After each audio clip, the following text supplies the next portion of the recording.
Bago natin umpisahan ang kwentong katatakutan, ay nais ko munang batiin ang bawat isa na sana ay nasa mabubuti kayong kalagayan saan man panig kayo dito sa mundo naroroon. Nais ko na ipabatid na ang kwentong matutunghayan ay hangong mula sa totoong buhay at karanasan. Now with no further ado, let's start and be scared.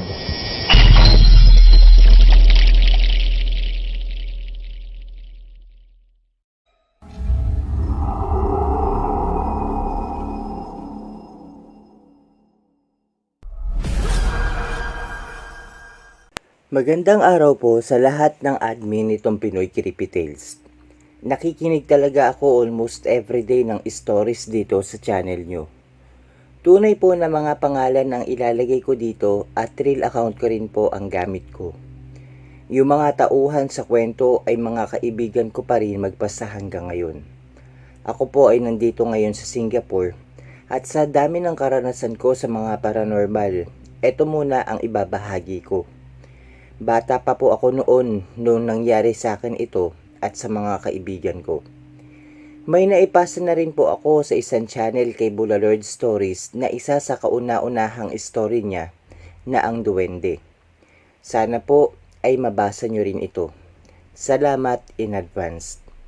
I-grab ko na rin po ang opportunity na to na hindi ako busy para ibahagi ang karanasan ko noon doon sa subdivision na dinidevelop pa lamang noon. Bale, nakatira kami noon sa labas ng subdivision. Isang hapon, kagigising ko pa lang po. 4 o 5 PM pa lang po ng hapon noon at nakauwi na po yung mama ko. Inutusan niya po ako na hanapin yung 4 ko na kapatid ng mga lalaki. May curfew po kasi kami sa bahay na ipinag-utos ng papa ko, na dapat alas 6 pa lang ng gabi, nasa bahay na po kaming lahat. Kapag wala pong out of town ng papa ko, ay 6 PM pa lang, nasa bahay na siya. Ayaw na ayaw niya kaming madadaanan sa labas ng bahay na nanlilimahid at hindi pa nakakapaligo kapag dadating na siya. Ang papa ko po pala, hindi ko nasabi na dating awol sa military. Bakit siya na awol ay hindi po pwedeng sabihin. So, in-apply niya po sa amin yun. Kapag may nagawang mali, luhod sa asin. Minsan pa nga, yung pinag-aaway ng kapatid kong mga bagay tulad ng text, holen, goma o pogs, pinapakuluan niya at pinapainom sa mga kapatid ko. At minsan, kapag nag-aaway naman, bibigyan niya ng boxing gloves para patas daw na magsuntukan sila. Isa pa is palo ng sinturon na nakahubad, yung parusa na kapag binigay niya sa amin ay ibig sabihin napakalaki na ng kasalanan namin. Kaya gano'n na lang ang takot ng mga kapatid kong lalaki sa kanya. At yun din ang inaayawan ni mama. Pero sa tanang buhay ko, hindi ko pa nakikita na nasaktan ng papa ko ang mama ko kahit na anong away nila. Ang mama ko nga ang nananapok sa papa ko kapag sobra na ang ginagawa niya. At dun lang po tumitigil ang papa ko. Kaya suportado ng mama ko sila kuya kasi naiintindihan niya yung mga bata pa lang kami noon at gusto namin ma-experience na lumabas at maglaro gaya ng ibang mga bata.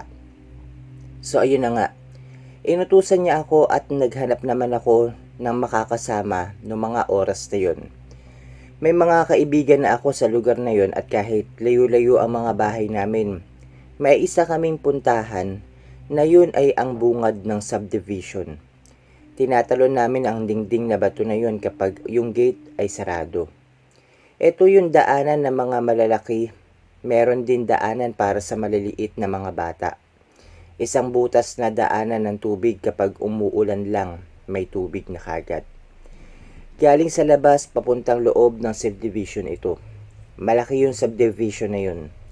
That time po, hindi ko pa naiikot dahil may ilang lugar na talahiban pa at masukal. 6 kaming bata ang napagpasyahang hanapin ang mga kanya-kanya naming mga kapatid. Si Ate Joy, Ate Maylin, kapatid niyang si Ura, si Jen, ako, at may isa pang batang lalaki na hindi ko na matandaan yung pangalan. Mga tunay po nilang pangalan iyan. Ang pamilya ni Ate May ang nauna sa amin doon sa lugar na yon, kaya siya ang inaya kong isama dahil mas kabisado niya ang lugar.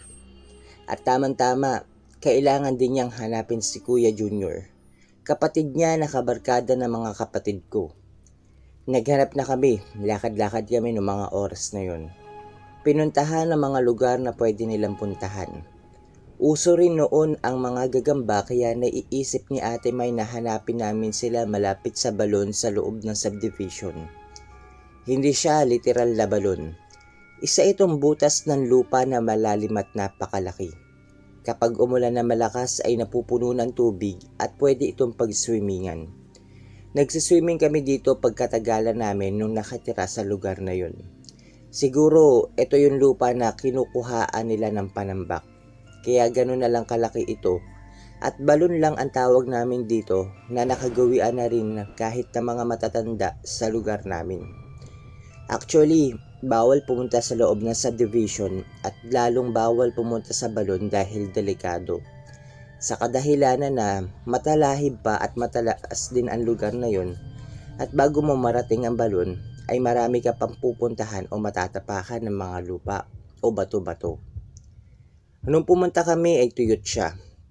Ang ilalim ay puro bato at brown po ang kulay ng soil na hindi ko alam kung bakit. Ito yung parang lupa na pang pottery o pang tanim.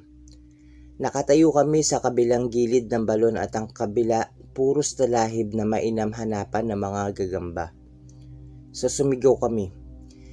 Sinigaw namin ang mga pangalan ng mga kanya-kanyang kapatid namin. Nagtaka kami nang biglang nagsabi si Ate Joy ng, "Ha?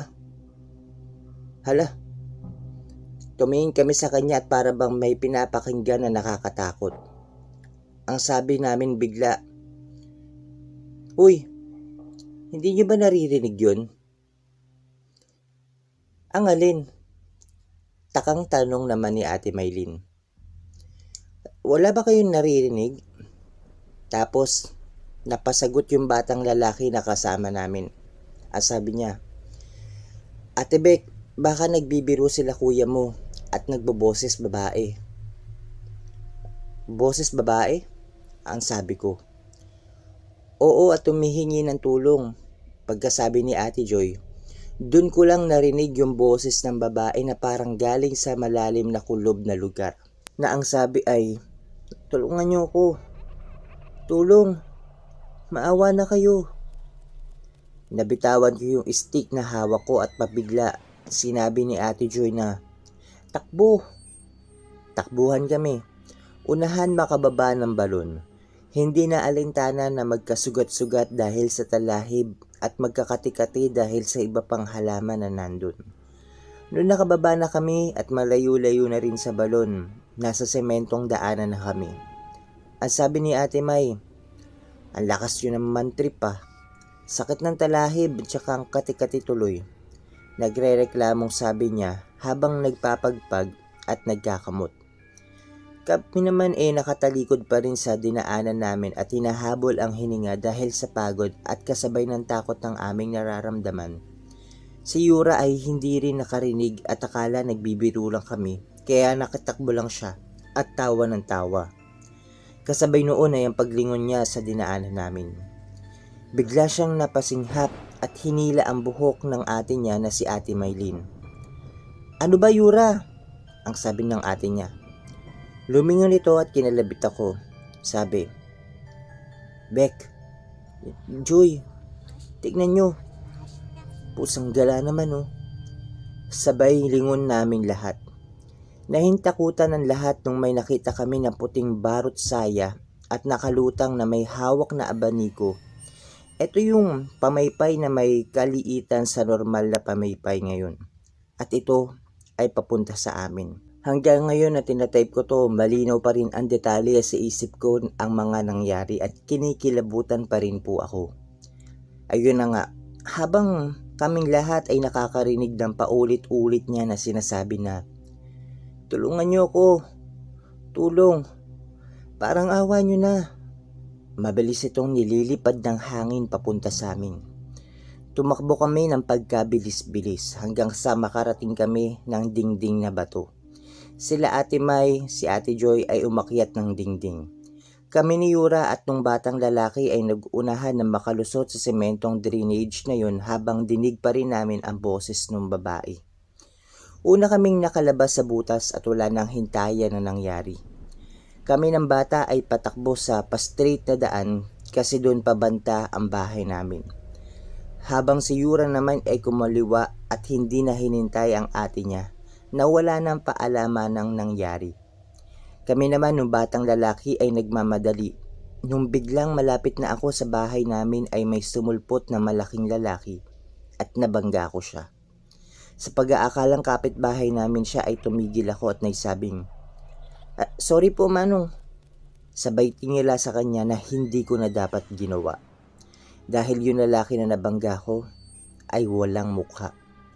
Doon na talaga ako napaiyak na napaupo sa harap ng lalaki na nakatakip ang mukha. Sumisigaw ako ng, "Mama! Mama! Auntie Bing! Mama! Papa!" Nakatakip ako ng mukha pero nakita ko na yung paa ng lalaki ay putikan na. Ang putik ay parang lupa ng balon na brown pero basa at nakasayad naman ito sa lupa pero nakapaa siya. Bigla narinig ko ang pangalan ko na tinatawag. "Beck! Oy! Bakit ka umiiyak?" Ani ni Mama. Pag-angat ko, wala na yung lalaki at tumakbo na akong lumapit kay Mama na umiiyak. Ando na ang mga kapatid kong lalaki at nagbabalak na rin sila na hanapin na kami kasi pauwi na ang papa ko.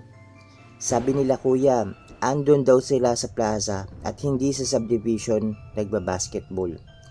Nagalit ang mama ko dahil bakit daw puro ako galos at puro dumi ng putik yung mga damit ko. Yung putik na yun ay hindi ko tanda kung saan ko nakuha. Kasi wala naman ito nung lumabas kami ng subdivision. Kaya sinabi ko lahat-lahat habang pinapaliguan ako ni mama. Ang mga kapatid ko ayaw maniwala. Nagdadahilan lang daw ako. Kesyo nagraruran daw kami. Sabi ko lang sa kanila, kausapin nila sila Ate May. Ang sabi lang ni mama, wag na raw kaming pumunta doon ulit. Marami talaga ang mga kaluluwa lalo na sa lugar na malamig at walang tao. At maaari rin na may malagim na nangyari doon sa babae at humihingi ng tulong. Ipinagdasal namin dalawa ni mama habang ako'y binibihisan.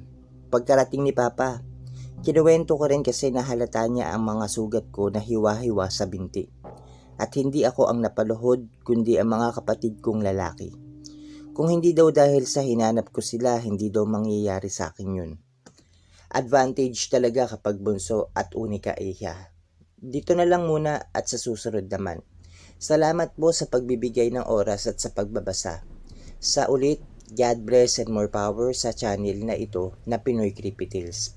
Pasensya na po at mahaba. PS po, hi po nga pala sa mga taga-batasan dyan sa Commonwealth. Sila Myra o Yura, Ate Mayrin, Ate Joy, Jenny Lynn, Jen, Sarah, at baka wala na sila dun. Kay Kuya Junior, pasensya na ka, hindi kami nakapunta noon sa libing mo at ingat ka lagi dyan. At sa mga pinsan ko po dyan, kila Kambal at Angel, miss you guys. Hindi man lang ako nakapasyal nung umuwi ako. Pero hayaan nyo sa susunod, babawi ako.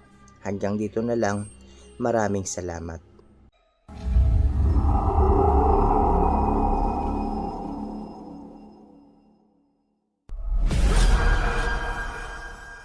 Magandang araw po sa inyong lahat.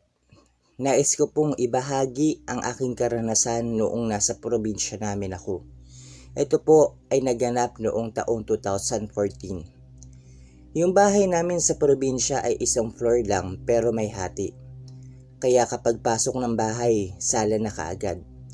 Sa sala noon natutulog ang mga tita at tita ko kasama sina lolo at lola. Then bago ka pumuntang kusina, may 3 kwarto kang madadaanan. Tapos sa labas ng mga kwarto, may higaan pero walang kahit na anong nakatakip. Sa kwarto, nandun natutulog ang mga pinsan ko naman. At dahil nga nagbabakasyon lang kami, doon kami sa may higaan na walang mga harang. Sa may kusina naman, may higaan din at may natutulog doon na lalaki. Nakalimutan ko na lang kung kaano-ano nila lola yun pero Baka katulong sa pagsasaka lang o parang may problema yata siya sa utak na hindi ko na lang maalala ng husto. Bago kami matulog, nakita ko nilak ni Lolo yung parang gate namin sa labas ng bahay pero kahoy lang siya na parang bakod. Tapos pati sa kusina, nilak at yung pinaka main door at lahat ng bintana sarado at nakalak din po sa loob. So ayun na nga, bago ako matulog, napansin ko po sa may dingding may butas pero maliit lang siya. Tapos sumisilip ako dun at parang may tao sa labas. Yung gilid o labas nun parang gubat na. Naaaninag ko na tao siya sa upper part pero parang may kakaiba sa lower part ng katawan niya. Hindi ako naniniwala sa mga nakakatakot pero alam kong parang ganun antik balang pero hindi ko na pinansin. Sa takot ko, pumikit na lang ako. Nasa mahimbing kaming tulog noon nang biglang sumigaw ang isa kong tita. Buntis siya nung panahon na yun. Ginising nila si Lolo dahil may nakapasok na aso. Opo, aso. Hindi ko alam kung paano nakapasok dahil alam kong sarado na lahat ng pwedeng pasukan sa bahay. Yung aso na yun, kulay itim at nakatayo lang daw siya sa uluhan ng tita ko. Hanggang sa may naramdaman siyang kakaiba, kaya ginising at sumigaw siya ng ubod ng lakas. Nung nagising si Lolo, kumuha agad siya ng itak at iitaki na sana yung aso. Kaso nakatakbo at doon dumaan sa may bandang kusina. Nung hinabol ni Lolo sa kusina, nakasarado at nakalak yung pintuan at natutulog pa rin ang taong nandun. Tinignan din ni Lolo yung mga bintana at yung gate sa labas pero ang nakakapagtaka, nakalak pa din. Takang-taka kami kung paano nakapasok yung aso at paano nakalabas kahit nakasara ang lahat. Pero hindi kalaunan, nawala na rin yung usapan at parang sanay na sila sa mga ganun. So ayun lang po, sorry kung hindi gaanong nakakatakot. Salamat po sa pagbabasa at pagbibigay ng oras ninyo dito sa aking kwento at karanasan. Maraming salamat po from Shaggy.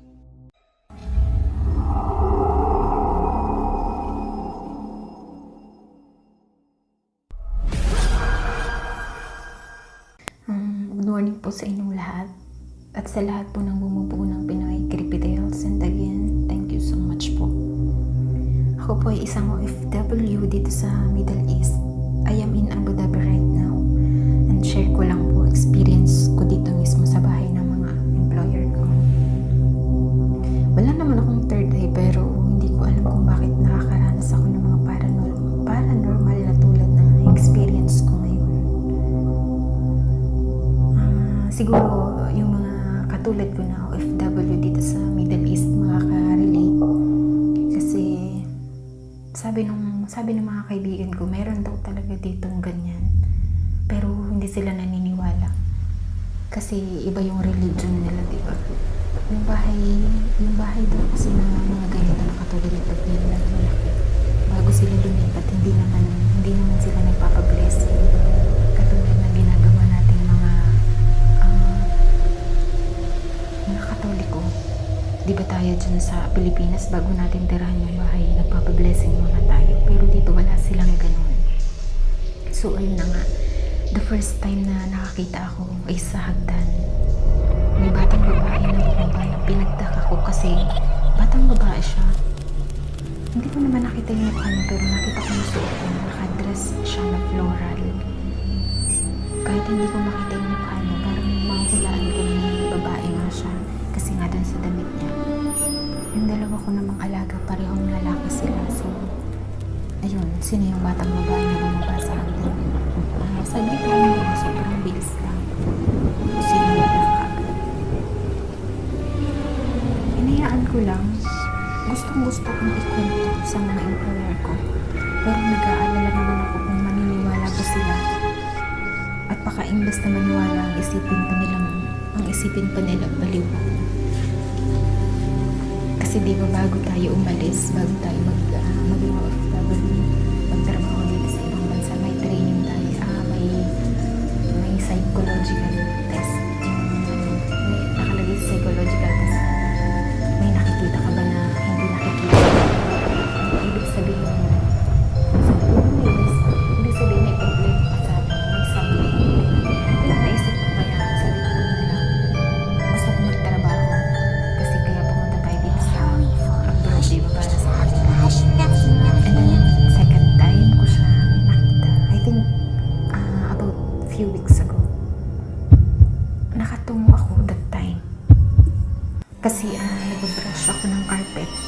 mag-ray.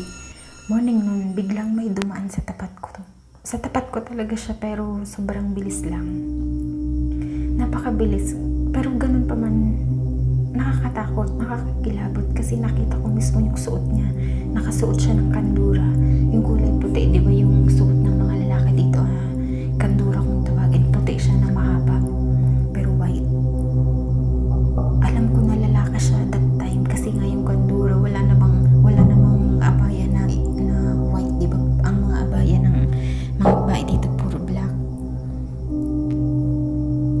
Araw-araw kami lang nung amo ko na babaeng naiiwan dito kasi yung amo kong lalaki pumapasok siya sa office, and then yung mga bata naman is nasa school. At yung amo kong babae, gumigising siya, bumababa siya hapon na mga 2 p.m, ganyan 3 p.m. So, sino yung nakita ko? Sino yung lalaking nakita ko? Wala naman kami ibang kasama, kundi kami lang. Sobrang kabat, sobrang kinilabutan ako nung time na yun. Grabe. Hindi ako sanay ng ganito, promise. Pero no choice. 1 year na ako nung nag-umpisa ako makaramdam ng ganito. Hindi na ako pwedeng bumalik sa agency ko kahit parang halos sa atakihin na ako sa sobrang takot. So yun, hindi na ako pwedeng bumalik para maghanap ulit ng ibang employer. Tapos naisip ko naman kung maghahanap ako ng ibang baka mas worst pa yung maranasan ko. Itong mga amo ko naman, mababait sila. Sobrang bait nila. And then one day, nasundan siya ng nasundan. And then one day na, habang naglilinis ako sa isang room sa taas, yung kwarto kasi may dalawang malaking salamin. Isang salamin sa may kanto na full size, and then isang salamin sa tapat ng kama na half size lang siya, which is magkatapat sila. Pag humarap ka sa salamin na nasa tapat ng kama, makikita mo yung reflection mo sa isang salamin na nakalagay lang sa kanto. Ayun, habang nagpupunis ako ng tokador, kasi may mga nalaglag na powder sa makeup, nahagip ng kaliwang mata ko may dumaan. Kitang-kita ko yung reflection sa kabilang salamin. Naalala ko minsan na may nagpadala ng story na sabi niya, merong yung kaliwang mata natin at yung kanan may makikita na hindi mo makikita pag nakadiretso yung tingin mo. Oo, totoo nga yun. Kasi nakita ko siya sa kabilang mata ko, sa kaliwang banda ng mata ko. Ayun, napalingon ako. Wala naman ang mga oras na yun. Parang sobrang bilis lang. Dumaan lang talaga siya. Nakita ko kasi dun sa reflection, kahit nakatalikod ako, bigla akong napalingon kasi tapos nakita ko yung reflection niya. Mga time na yun, sobrang kapal ng bato ko talaga. Sobra. Tapos yung mga tenga ko nanlalaki. Biglang nanlamig ang kamay at pa ako. Matatakotin pa naman ako sa ganito, pero ganun pala yun, no? Pag time na kailangan mong harapin yung fear mo, ma-overcome mo na lang siya bigla. Ang hirap kasi hindi ko naman masabi sa kanila, ayaw kong isipin nilang baliw ako. And then one time, morning ulit yun, nasa isang kwarto ako sa ibaba. Itong bahay kasi nila malaki, isang sala na sobrang laki, at may receiving area sa may gilid ng front door, and living room naman sa may paanan ng hagdan. So yun, naglilinis ako that time sa may receiving area. Nakarinig ako ng batang kumakanta. Inakala ko na yung alaga ko kasi nasa isip ko pa noon na baka ako himala. Malaking himala kasi maganda ang mood. Pagkakagising pa lang kumakanta na kaagad. Kasi diba usually yung mga bata pag bagong gising, madalas moody sila. Yan, hindi mo makakausap ng maayos. So yun, kumakanta na siya, narinig ko. Kaya naisip ko, maganda yung mood. Tapos yun, hindi naman siya as in kanta with lyrics, diba? Yung parang humming lang. And then biglang tinawag ko yung alaga ko kasi igagawa ko na siya ng breakfast. Pero wala. I-check ko sa dalawang kwarto hanggang sa dalawang toilet. Wala talaga. Nainis na nga ako. Sabi ko pa nga doon, ano ba? Hindi naman ako nakikipagbiruan sa'yo. Huwag mo na akong taguan. Lumabas ka na dyan kung saan ka ba nagtatago. Nalindot ko na talaga yung baba. Hanggang sa kwarto ko na check ko na. Kasi minsan yung alaga ko na bunso nagtatambay sa kwarto ko. Minsan humihiga siya dyan.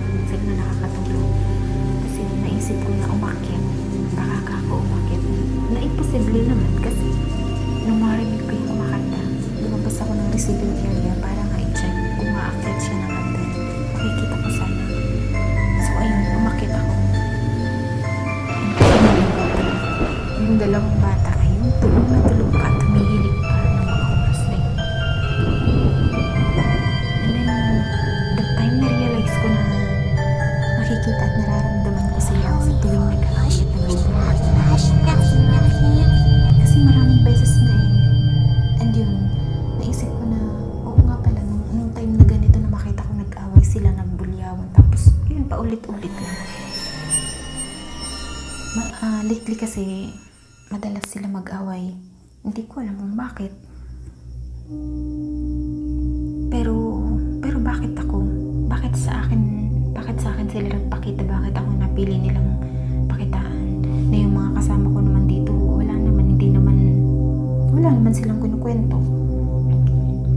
Hindi naman sila nananakit pero nakakatakot pa din, di ba? Kaya yun, simula noon, naglagay na ako ng asin sa loob ng kwarto ko. Kasi nga nasabi ko dun sa kaibigan ko na isa, ganun din daw yung nangyari sa kanya. And nag-research din ako sa Google kung ano ba yung mga pwedeng pangontra para layuan ako ng mga ganito, di ba? Kasi nga matatakotin ako, naisip ko paano kung pati sa kwarto ko makapasok siya. Tapos yun sabi nung iba nga, yung Quran daw, maglagay daw ako ng Quran sa kwarto ko tapos ibukas ko. Baka naman pag kinuha ko yung Quran na nakalagay nila dito sa baba, baka naman sabihin, ano gagawin mo sa Quran? Hindi ka naman Islam. So yun, asin na lang ang nilagay ko. Tapos yun nasabi ng kaibigan ko, tornilyo daw, kahit anong klase ng tornilyo, basta ano siya, basta metal, ganun, ilagay ko daw palagi sa bulsa ko. So yun, ginawa ko naman. And then the last time, yung worst, kasi kahit yung dalawang alaga ko, naranasan nila so nung time na yun, grabe yung away nila kasi mga pampamilya, ganyan.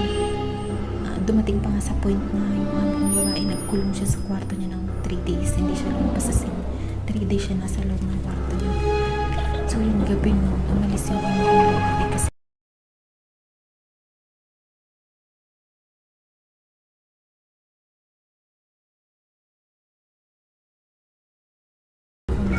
napasigaw ako. Sabi ko, ano yan? Nag-aaway na naman kayong dalawa? Tapos lumapit sa akin yung dalawang bata na mumutla. Para talagang yung labi nila puting-puti talaga. Sabi ko, Joy, ano yun? Sabi ko, anong ano yun? Sabi niya, may lumagabog sa taas. May bola. Yung bolang maliit. Ayun. Yung bolang mabigat na hindi naman siya nadadala ng hangin kasi wala na close na yung bahay kasi di mo may yan talaga yung bola. Gumulong siya sa hagdan galing sa taas. Iba na naman tao sa taas. Natakot yung dalawang bata. So, hindi nga sila makakapit na sa kwarto. Lakas talaga ng lagabog niya. Tumama pa nga dun sa maliit na flower vase. Ay, nabasag yung flower vase na hulog sa sahig. Yun pala yung lumagabog. At saka yung pressure talaga yung sobrang lakas, maririnig mo. Sobrang parang may pressure talaga. So yun, hindi ko sinabi sa kanila na hindi ako nagkwento na baka ganito, baka ganyan, baka matakot kasi sila. Tapos yun sinabi nila dun sa amo ko na lalaki pag uwi ng bahay, binaliwala lang. Ewan ko kung may hinala na rin sila or ano. And then, the last time ko siya naramdaman nung New Year. Nung New Year kasi umalis sila na gabi. Kasi mag-celebrate sila sa labas. Sinaaya nila ako. Pero hindi ako sumama kasi naisip ko tatawagan ko yung anak ko. Kasi 8 nun dito, ibig sabihin 12 dyan sa Pilipinas. So yung nagpaiwan ako. Yung tinawagan ko yung anak ko, nag-uusap kami nang biglang may kumalabog sa taas. As in, sobrang lakas talaga niya. Yung kalabog na parang feeling mo nahulog, parang nahulog siya na pinggan na nabasag ganyan. Napahinto nga ako, nang laki yung mata ko, kaya ang ginawa ko, binuksan ko lahat ng ilaw sa baba habang nagsimba ko ng time na kasi kinikilabutan nga talaga ako. Kinento ko nga dun sa anak ko, kausap ko nung time na yun. Sabi ko, anak, may nahulog na bagay galing sa taas. Sabi niya sa akin, ma, i-check mo kung ano. Sabi ko, ayoko nga, nakakatakot na may makita ako dun pag-akit ko. Kasi chinek ko na lang siya kinabukasan. Wala naman, malinis naman yung taas. Kasi yung mga kasama ko kasi dito, kahit masisipa na nila yung basura, hindi nila yung pupulutin talaga. Ihintay nila na ako ang pumulot or maglinis. So, imposible posible naman na kung may nahulog man, itinaas nila or nilinis nila. And yun, simula naman hindi ko pa siya nararamdaman. Hindi naman siya nananakit. Siguro, makayaw lang talaga nila ng maingay. Nagbe-pray na lang ako gabi-gabi. Nagdadasal na lang ako na sana huwag na silang magpakita or iligtas man ako kung ano man. Basta, ganun lang. Parang hindi ko na lang iniisip. Kasi pag iniisip ko siya, mas lalo akong matatakot. Hanggang sa nasanay na lang ako ngayon. Kung magpakita man siya wala lang. Sabi sa akin mga kaibigan ko, kausapin ko raw ano gusto nilang mangyari. Bakit sa akin sila nagpapakita? Sabi ko, ayoko na. Baka mamaya, lalo sila magpakita sa akin. Baka araw-arawin na yung pagpapakita na. O baka magparamdam. So, siguro yung mga FW dyan na iba, baka may experience din kayo na katulad nito. So, thank you sa pakikinig. Sana nagustuhan niyo yung kwento ko. Thank you and good morning.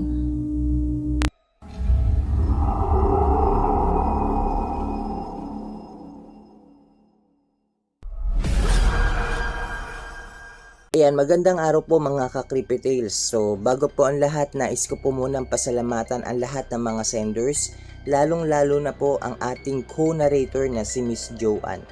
Maraming salamat po sa tiwala ninyo dito sa ating Pinoy Creepy Tales channel. So, ayan po, bago natin tuluyan tapusin ang video na ito ay isang mabilisang shoutout po na muli sa lahat ng mga nag-comment sa ating last update at sa ating mga new subscribers. Tulad po ng dati ay babanggitin na lang namin ang inyong mga pangalan sapagkat nagre-reply naman po kami sa inyong mga bawat komento. Umpisahan na po natin. Hello po kay Boss Pedro Tampos, kay Miss Apple Jean Magdua, kay Miss Marites Guevara, kay Miss Lourdes Haji Haros ng Cyprus. Maraming salamat po. Hello din po kay Miss Alma Pido, kay Miss Ana Francisco, kay Miss Teresita Cyron, kay Boss Reggie, kay Miss Alma Ramos at kay Miss Iris Tachibana. Maraming salamat po sa suporta nyo dito sa ating PCT community. Binabati ko din po si Miss Dali in the Kitchen, si Boss Reggie, si Boss RJ Burgos, si Miss Langa Ogaro, si Miss Rowena Tabola, at si Boss Majin Naduwaran. Maraming salamat po sa mga suporta sa mga ibinabahagi nating update. Hello din po and shoutout kay Miss RL Bardbook, kay Boss Pagkagat ng Dilim, kay Miss Nieka Vlogs, kay Miss Roda Rivera, kay Boss Journey Mark, kay Boss Jeffrey Bersabal, at kay Miss Fatima ng Austria. Maraming salamat po sa suporta at tiwala nyo dito sa ating PCT channel. Hello din po and shoutout kay Miss Rosalie Yoshikawa, kay Miss Sarah King, kay Miss Hansel Melendres, kay Miss Rhoda May, kay Miss Amirus Amoroso, kay Miss Cyril Malabs, kay Miss Sean 12, kay Miss Rhoda May, kay Miss Marisa, kay Miss Marisa Pilar, kay Miss Buena Ordinado, at kay Miss Machoana Lucindo 02. Sana po hindi kayo magsawang suportahan itong PCT channel. Binabati ko din po syempre si Miss Maria Fumoto, ang kanyang auntie at cousin na nakikinig sa Osaka, Japan. Hello din po kay Miss Angelita Solo, kay Miss Peline Gogodan, kay Boss Glenn Tenorio Linihan, kay Miss Jennifer Travilla ng Bahrain. Maraming salamat po at ingat kayo palagi dyan, Miss Jennifer Travilla sa Bahrain. Shoutout din po kay Boss Arvin Agaton, kay Miss Maria Crisanta Pinatubo. Maraming salamat po dito sa suporta sa ating PCT channel. Binabati ko din po syempre si Miss Fairy Blossom, si Boss Archie Peñano, si Miss Cesris Pochi, si Miss Elena Bonita, si Miss Michelle Ann Cuenco. Maraming salamat sa patuloy na pagtangkilik at pagsuporta sa ating PCT community. Hello din po kay Miss Marichelle de Guzman, kay Miss Shashimi, kay Miss Morz Inferno, kay Miss Leia Padilla Junio, kay Miss Aileen Doroteo, kay Miss Niara Dredin, kay Miss Yel Moto, kay Miss Josephine Villanueva at kay Miss Jem Tabirao. Thank you po sa tiwala at suporta dito sa PCT community. Siyempre, binabati ko din po si Miss Mek Segaya, si Miss Vicky Kobayashi, si Miss Naifa Yu Asta, si Miss Angel of Darkness, si Boss Skylet Korapika, si Miss Neneng 3M, si Miss Joy Joy, o si Miss Joanne na ating co-narrator. Hello din po kay Miss Maria Magdalena ng Riyadh, Saudi, kay Miss Timmy Almogen, kay Miss Roan Dian, kay Boss Bobby Ongsueco, kay kay Boss Rins Bartizal na walang trabaho o walang pasok ngayong hindi ko alam kung dahil ba sa lockdown, pero mag-iingat kayo dyan, Boss Rins Bartizal. Hello din po kay Boss Marjun L. Catamora, kay Miss Lonely Angel, kay Miss Norjana Dilangalen na pinapabati ang kanyang mahal na asawa na si Boss Abdul Rauf Masulot and Daila. Maraming salamat po. Ingat and God bless po. Hello din po kay Miss Geraldine Dulay, kay Boss Mark Delgado, kay Miss Alma Pido, kay Miss Peline Gogodan, kay Miss Elena Bonita, kay Miss Langga Ogaro, kay Miss Niara Dredin, kay Miss Gina Lee o Gina Di Guzman ng Singapore. Maraming salamat po sa suporta dito sa ating PCT channel. Binabati ko din po syempre si Miss Sweet Lady Centeno, si Miss Elerima Neng Fujimaki, si Boss Ingram Preskin, si Boss Jane TV Vlog, si Boss Kevin Magbanwa, Glenn Tenorio at si Miss Maria Magdalena del Rosario. Kung may mga nakaligtaan man po, pasensya na, babawi kami sa next na update. At ayan po, bago natin tapusin to, mag-iingat po tayong lahat. Medyo kasi tumataas pa, lalong tumataas yung casualties ng COVID-19. So nakakatakot magkaroon ng sakit ngayon.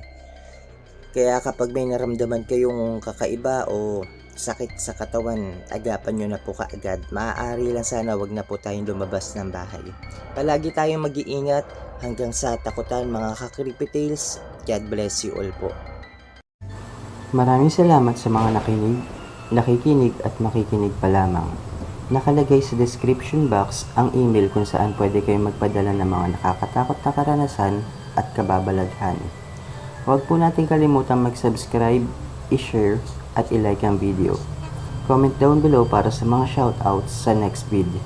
Until next time everyone, happy Creepy Tales!